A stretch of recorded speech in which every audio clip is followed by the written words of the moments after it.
Kanaafu ajjeefamuu qaba. Akka sin waliin hin jirre sanan beeka. Jawaab godhaniif eenyuutu seera? Qarqaru dadhabuutif immoo baay'ee ifama.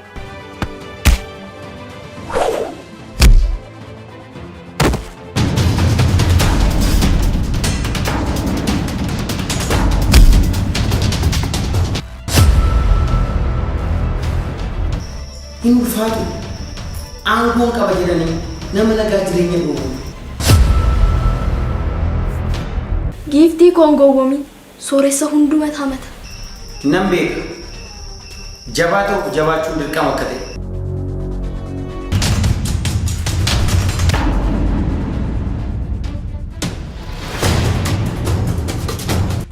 Tia biftutia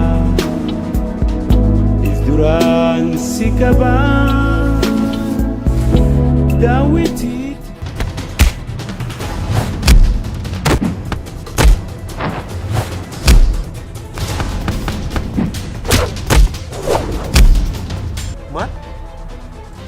Bara namoo jedhe seexanni harbuurraa kufe.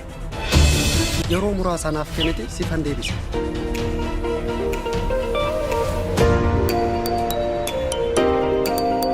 Waa malee manni naaru jedha Oromoon yeroo mammaaku.